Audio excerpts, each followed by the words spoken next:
So greetings from Sydney in Australia. We'd love to be talking to you outside in a garden or something like that, yes. But it's about 35 degrees today, so we felt it was just a bit hot to be outside. I'm Anne Burns, and I'm Emily Edwards. And we're both from the University of New South Wales. We're really delighted to be talking to you about the Editor's Choice article for Volume 70, Issue 1. Our article is entitled Language Teacher Action Research Achieving Sustainability. So in this short video, we'll give a little bit of an overview about our background to action research, and then we'll outline the main arguments we make in the article.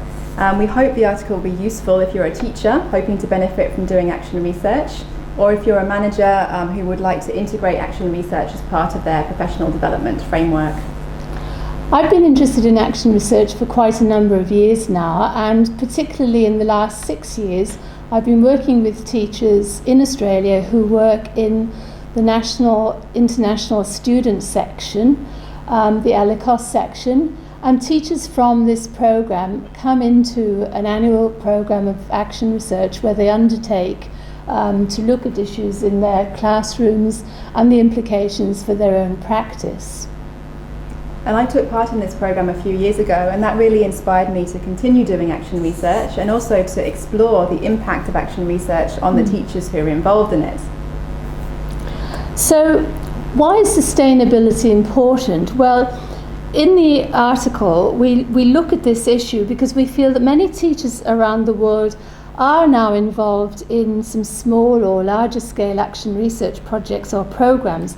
But often when those programs finish, we don't know much about what happens to them afterwards and how their experience of doing action research may have a more lasting effect on themselves, but also their colleagues and their schools.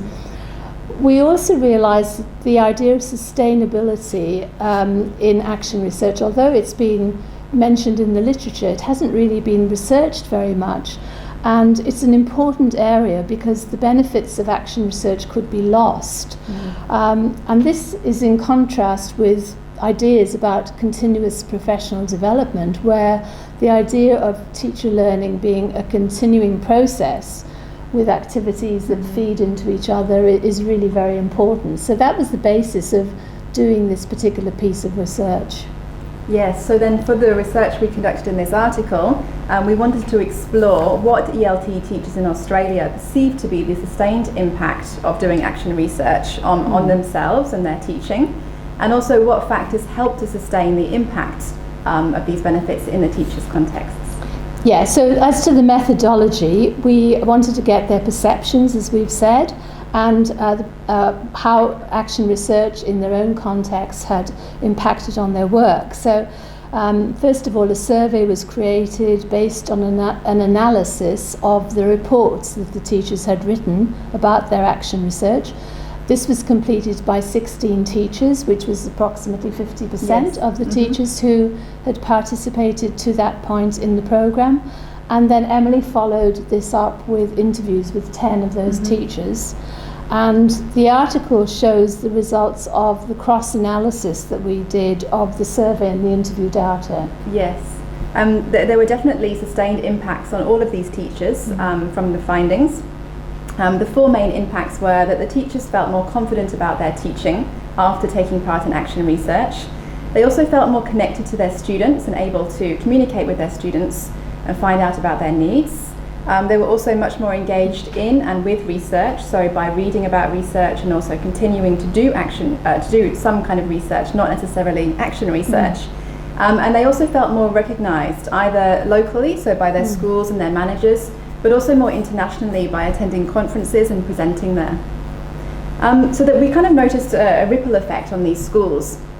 The teachers had benefited from the programme and they felt the impact, but so did their colleagues and their managers.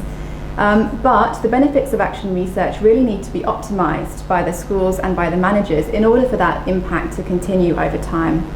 So at the end of the article we discuss what we see currently as two major implications. The first is that there needs to be attention on the role that managers play in ensuring sustainability. It seems quite clear that managers have an important part to play, both through supplying support of the kind that Emily has just talked about to teachers, and also the important area of recognition. Many of the teachers felt that their work had been recognised in various ways within their school context, but others felt that there hadn't been very much recognition, and this really did have an impact on their continuing motivation and their feelings about the research. And the other area that would be interesting to follow up in further research is what kind of motivation the teachers themselves have to be able to sustain the impact of the research. What motivates them to continue to have a research mindset and to perhaps continue pursuing this line of activity in their own professional development. And one final question that we have is, how can teachers communicate their action research findings more effectively in their schools? So often the teachers finished the programme and they didn't really know how to communicate or how to continue with what they'd done in their action research. But this is very important so that that impact can continue and be sustained. And also, how can teachers continue to be involved in action research, maybe not by doing it themselves, but by perhaps mentoring others in the action research process. So that was a short summary of our research. We look forward to your feedback and comments on our article, so I hope you enjoy reading it, and we welcome any suggestions that you have. Yes, we'd certainly like to get any comments, and thank you very much for listening to us. Thank you. Thank you.